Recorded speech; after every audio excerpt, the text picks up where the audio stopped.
Aussitôt, c'est Robinson qui refile le disque à Neslund. Neslund le perd. Tocchet veut reprendre. Il est mis en échec par Smith, mais c'est Smith qui a coulé et il a semblé blessé au visage. Il a reçu un coup de bâton en plein visage. L'arbitre n'a pas indiqué s'il allait sévir. Je sais qu'au banc du Canadien, on s'est levé d'un bond. Il ne sévira pas. Oh, là, c'est le début de la bagarre. Smith et Rick Tocchet. Les deux joueurs se retiennent pour l'instant. Smith qui assène Tocchet. Maintenant, Smith se relève. Et les deux joueurs sont maintenant séparés par Tim et Vines, les juges de ligne. Il a voulu, quand il a vu que l'arbitre Bill McCurry ne sévissait pas, il a voulu se faire justice lui-même, puisque c'est Tocchet qui l'avait frappé au visage. Et Smith s'est attaqué à un bonhomme parce qu'il est très bon bagarreur, Rick Tocchet. Il reste que le coup de bâton au visage méritait une pénalité. Nous allons faire une pause. Ce match entre les Flyers et le Canadien se poursuit dans un instant au réseau TVA. Zezel est là avec le robuste Brown et Craven. L'entraîneur McKinnon qui jongle énormément avec ses trios. Alors il est difficile de penser au trio qui affronteront le Canadien de façon permanente. Ici un bel arrêt de Brian Hayward. Et à nouveau il y aura mise au jeu à la droite du gardien du tricolore. Jean, on se bidonnait dans l'entourage du vestiaire des Flyers pendant qu'on aperçoit le dangereux Dave Brown, de loin le meilleur bagarreur des Flyers. On disait, après tous les efforts que les Flyers ont fait pour épurer le hockey, voici maintenant les Goons de Montréal qui s'amènent, l'équipe la plus punie de la Ligue.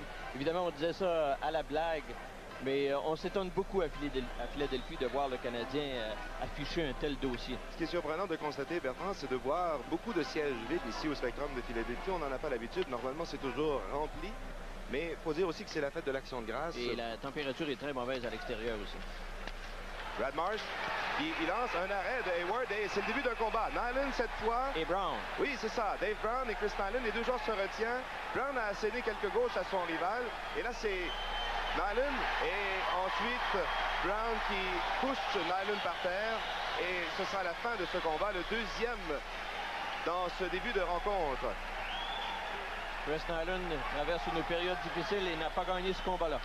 Alors, les deux joueurs seront chassés. Nyland qui va rejoindre Smith et Brown qui va rejoindre Tocchet. Le pointage est toujours 0-0. Le Hockey TVA vous revient dans quelques instants.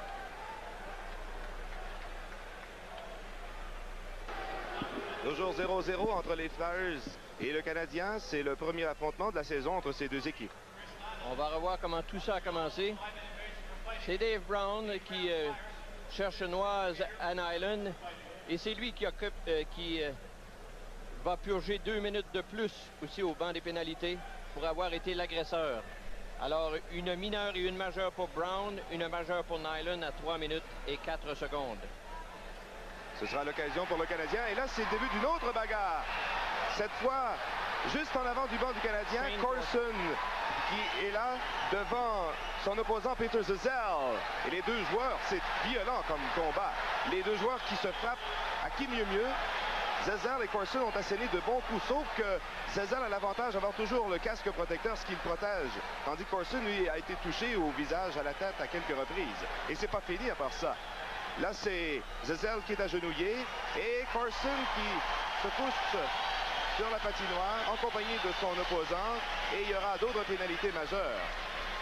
C'est un début de match quand même assez inattendu, Bertrand. Oui, on a sorti quelques réminiscences au début. On a parlé de ce qui s'est passé ici il y a 10 ans, mais on a surtout parlé de hockey en début d'émission. Mais à l'heure actuelle, on retourne vraiment là où on était il y a 10 ans, alors que les Flyers de Philadelphie gagnaient sous le signe de la terreur dans la Ligue nationale. Alors c'est Stanley, le joueur qui s'est battu avec Shane Corson. D'ici, on voyait le 25, mais c'était le 29. Il faut dire que ça s'est produit tout juste en avant du banc du Canadien. Alors, le Canadien aura bientôt à se défendre en désavantage numérique. Alors, il y a 9 joueurs au banc des pénalités, 4 du côté des Flyers, 5 du côté du Canadien. Là, il n'y a plus de place pour s'asseoir. David Malley, lui, qui va là pour purger la pénalité pour avoir eu un homme de trop dans la mêlée, vient de faire son entrée. Robinson est là. Alors, ça va pas trop bien pour le Canadien. Tu comprends un peu plus pourquoi les officiels portent des casques protecteurs? Il fallait que le bal reparte à cet endroit. 4 joueurs au banc des Flyers, 5 au banc des pénalités chez le Canadien. Et pour nous, il est très difficile de suivre parce que le tableau indiquant les pénalités est en dessous des écrans géants. Ce qui arrive ici à Philadelphie, on permet aux photographes de presse de prendre place au banc des pénalités. Maintenant, on vient de les sortir parce qu'il n'y a plus de place. Alors, tout semble indiquer qu'on sera en mesure de reprendre. La mise au jeu se fera à l'entrée du territoire du Canadien. Le banc des pénalités s'est complètement vidé après avoir été congestionné. C'est Gingras qui est dans son territoire. Oh, il a été mis en échec durement. Brown qui a remis à son coéquipier Carson. Et devant le filet pour Stanley, mais c'est raté. Rondelle qui est reprise par Green, qui pousse au centre jusqu'à Corson, qui est mise en échec par Lindsey Carson au centre. Les deux joueurs se retiennent actuellement devant le banc des Flyers de Philadelphie. Et le combat qui est engagé. Brown devant Chris Nyland, je pense. Oui, les deux joueurs. Et là, Nyland qui assène Brown d'une gauche. Brown avec une gauche à son tour. Les deux joueurs se retiennent maintenant. Semble épuisé. Et là, Brown qui donne une autre gauche à Nyland. Et c'est un autre violent combat. Oh. Là, on peut dire que Nyland est allé de 3 gauches qui ont porté. Il concède plusieurs pouces à l'autre. Dave Brown est nettement plus grand que Nyland.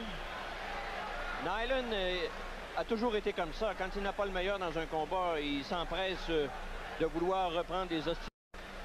Ça n'a pas vraiment changé à Philadelphie. On procède encore par intimidation et ça prendra toujours un certain courage pour venir gagner des matchs ici. Les Flyers, rappelons-le, qui n'ont suivi qu'une seule défaite et on voit qu'ils sont très confiants devant leurs partisans. Gingras qui a essuyé une dure mise en échec, on l'a vu à la reprise. Et le Stanley qu'on aperçoit à l'écran a été rappelé des mineurs, lui, sans doute un autre joueur au passé glorieux. On l'a embauché comme joueur autonome en 1981, mais n'est jamais parvenu à quitter les mineurs. Il vient faire un petit tour une fois de temps en temps et il est sans doute en train de, ici, pour régler certains problèmes pugilistiques. Les Bruins de Boston qui ont pris les devants 1-0 devant Washington, le 5e but de la saison de Lindsman. Et les Penguins de Pittsburgh qui mènent 2-1 devant les Islanders. Le but des Islanders, Trottier, son 7e. Quinn a marqué son 5e pour Pittsburgh et Harry son 4e. Les Rangers de New York et les Nordiques, c'est toujours 0-0 en première période. Centre de la patinoire. McCrimmon ensuite à Tuckett. Une tentative vers Derek Smith et Sutter maintenant à Derek Smith. Le tir du revers, l'arrêt d'Hayward. Et maintenant devant le filet, le but! Marqué par Rick Tuckett.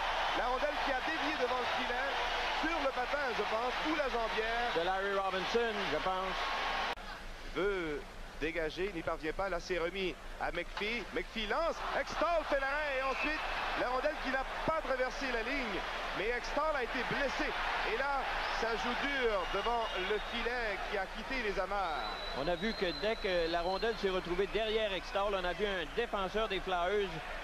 L'équipier, c'est Eklund qui renvoie à Corson et maintenant, la rondelle est prise par Bobby Smith, mais on a entendu le coup de sifflet. Une passe a été faite avec la main. Il reste 7 minutes 35 secondes à faire à la deuxième période.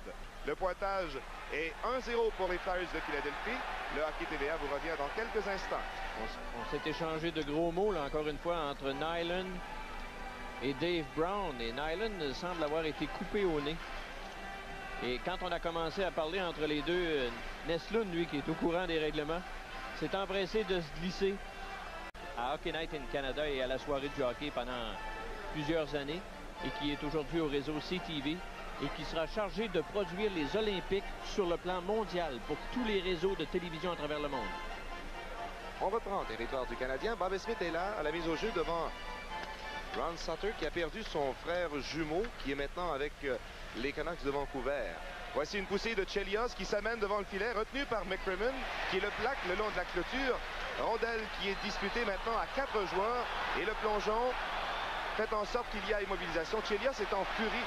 Et là, il y a un joueur, c'est Howe, qui s'est interposé qui s'annonçait comme une réplique de Chelios à l'endroit de son adversaire. Il a été rudoyé, Chelios, par McCrimmon, qui, en le plaquant dans la bande, lui a passé le poing dans le visage en plus.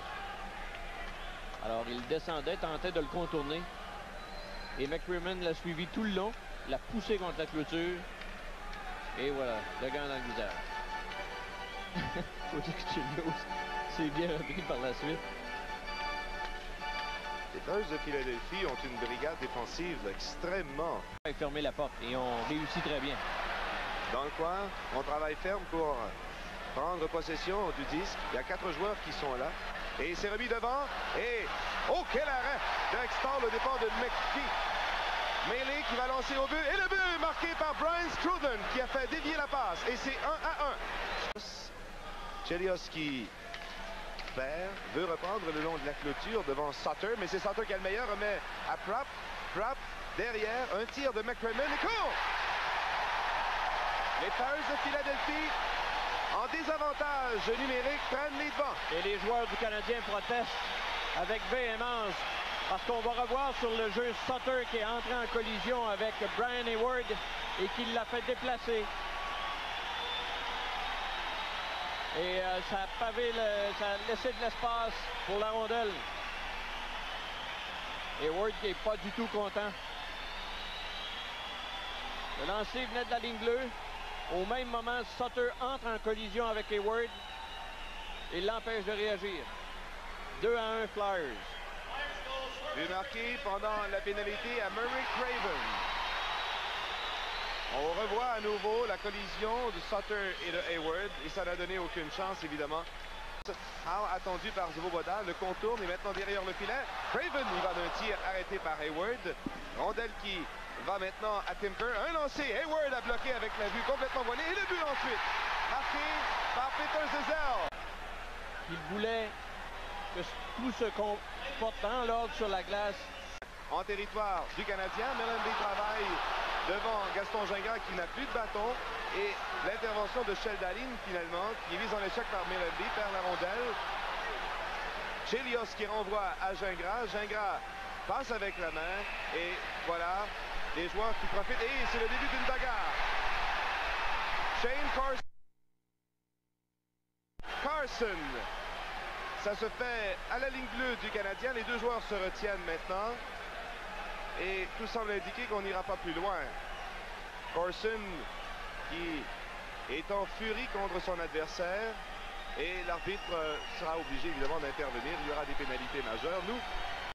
Ce but marqué par Brad McCrimmon au tout premier moment de cette troisième période a fait mal. Ça a commencé un peu là dans le coin, mais le jeu s'est poursuivi par la suite. On s'est rejoint à la ligne bleue. Et là, du banc des pénalités, on se parle encore. Et ce sont les Flyers qui ont écopé de la mineure, puisque Lindsey Carson a été l'agresseur. Le Canadien qui a subi la défaite à ses 2 derniers matchs. Fait une passe maintenant, captée par Smith et maintenant à Chelios et de l'autre côté à Neslund. Ça revient à Chelios, à Robinson, le tir est con! Tout ça se fait en mouvement et Robinson qui redonne espoir aux Canadiens. Il attaque avec Howe à sa gauche. La passe à Howe. Howe devant le filet, c'est poussé dans le coin par Robinson. Howe reprend. Veut remettre à un coéquipier Propp, mais Robinson a fait dévier ce relais. La rondelle est prise par Eklund et ça passe de Zezel jusqu'à Propp et est raté. Et Propp qui a mis le gardien Hayward en échec au plus grand plaisir des spectateurs. Et là, c'est le début d'une bagarre. Chelios avec un joueur qu'on ne peut identifier. Il est allé chercher Propp parce qu'il a frappé Hayward. Dès que Propp s'est relevé pour quitter le territoire du Canadien,